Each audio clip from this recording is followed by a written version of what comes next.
Hi, it's Will from Practical Performance Car here with Ryan Dann in his Mercedes 123. What model was this originally? So this was originally a 123 240D, so it was the 2.4 diesel 4-cylinder. Right, so you weren't happy with that, you decided to put a petrol engine in. I mean, like the old 240D, they were known to like go on for like 1 million miles and everything like that, but takes a long time to get there. The problem is, yeah, it was just one of those things that it was just, I wanted just something a little bit different. I wanted that extra power, that, you know, that turbo, that boost, everything like that. Just something that I'd turn up to a show and everybody would go, I've never seen that. Right. And that's what I really wanted, and I just wanted that showstopper sort of car. Right. But obviously with a 4-cylinder diesel, you're never really going to achieve that. No, but you tried a 6-pot petrol next, didn't you? Yeah, so I tried the M103 3-litre petrol, which was out of the next generation up, the 124. Right. Bought an estate donor car, and basically took that block out, put it into mine, manufactured all the engine mounts, made all the gearbox mounts, cut the prop shaft, got that done, did all the wiring, did all the fuel pump, modifying the fuel tank so it'd have an in-tank pump, because the diesel doesn't have that, it just has an engine pump. So did all that, and because the donor car had sat for about sort of 3 or 4 years, it just would not run right after that. It had all the Bosch KE Jetronic, and I just could not get this thing to run right. So I was just like, I think by the end of it, it was looking at spending an awful lot of money on new fuel distributors and ECUs and stuff like that, and I just went, I can't deal with this anymore. So I was just like, right, I've got to start again.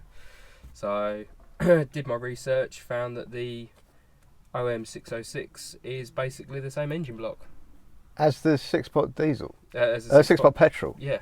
And what was the 606 in originally? So the 606 was then into the next generation up again, which was the 210. Right. They called them the bug light, so basically the dual headlight one. And that ran up to 96, I think it was, about that sort of era, 96, 98. Right. So it was quite a short run, but if the end of the engine block number has got an X on it, that means it's the highest horsepower and it's the turbo. Right. So it's basically the best one you can get. So I ended up finding a guy that had an engine for sale. Yeah. And basically I paid like 1,200 for this engine. Right. It's only got 50,000 miles on the clock, so it's like barely touched, barely running. Yeah. This is still a mechanically injected diesel, isn't it? It's not a common rail. Yeah. Where the engine that I picked up, it had the EDC pump, which is basically the electronic controlled diesel pump. Right. So I ended up getting a diesel pump off of a 603 diesel, which is a mechanical six-cylinder diesel, but all mechanical pumps. So then I had to make everything fit for that, which it fits on the engine side perfectly fine, but it's getting all the throttle to fit. Oh right. So custom making all the throttle pedal, custom making all the throttle brackets to make it actually work, to get full power and everything like that. So yeah, a lot of process. Yeah. So yeah. But at the moment it's still fairly standard engine, isn't it, apart from the mechanical pump? Yeah, I mean, like the mechanical pump is the last upgrade that I did. I've put a 6-speed box in it, so that's all changed, and that's from a Mercedes SL. Oh right. But a later SL. So 2009, I think this one was. Does that bolt straight up?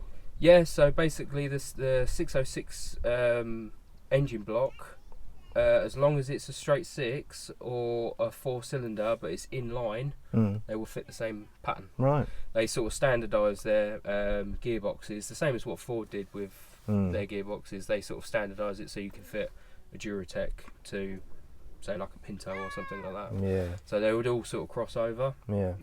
So I did my research, found out all of that. Got all the flywheel done. Had to then get the prop shaft made again, because it was a different gearbox. Custom made all the linkage, custom made all the mounting plates, did everything. Right. Now the engine and gearbox aren't really the end of the story, are they? Well, not even the beginning, because this car doesn't ride on mechanical springs, does it? No.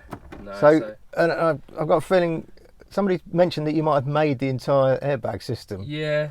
So rather than buying a kit to do it. So when I was doing this, they didn't actually have a kit. There's a lot of companies now that have sort of jumped on the bandwagon of building kits for older cars to have air ride. Yeah.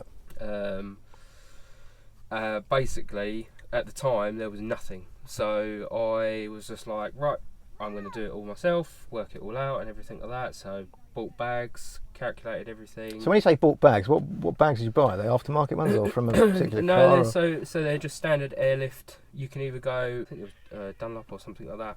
Right. Basically, you can buy a bag, and you can have just a standard bag, and you can buy them. And I think I was paying something like £80 a bag. Oh, right. So they weren't mega money. The most expensive was the computer system, the airlift computer system. Right. That sort of ranges anywhere sort of like £500 to £600 just for the brain of the system. And then it was just work out how to fit everything, work out where everything's got to sit, maximum height that I can get, maximum drop I can get, calculate it all, and then fit all the pipe work and make everything work. You make it sound quite simple, but I can't imagine it was. No, there was a lot of head scratching, and when I first started, I did actually have a hair. So that's that why you've got no hair now. Yeah. So yeah, it was a lot of late nights trying to work everything out. Yeah. So, but it's a project car. It's always ongoing. It's never ending and everything like that. So it's one of those ones that it's just one day I'll get to a point and think that I'm done, and then I want to change something else. So. Right. Well, you've still got standard turbo, haven't you?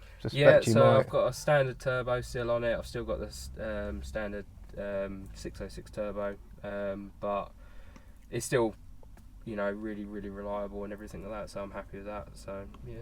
Right. So you don't plan any big power upgrades or anything? I plan on changing the diesel pump.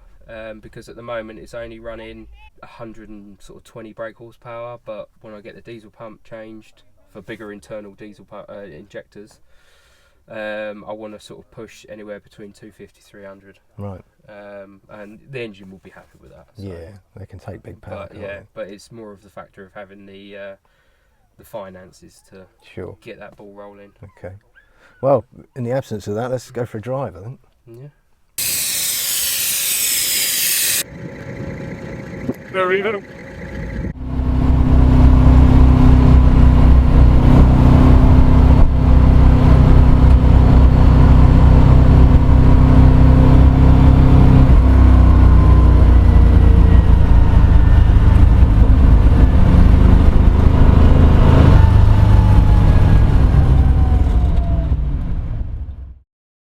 Thanks, Ryan. That's great.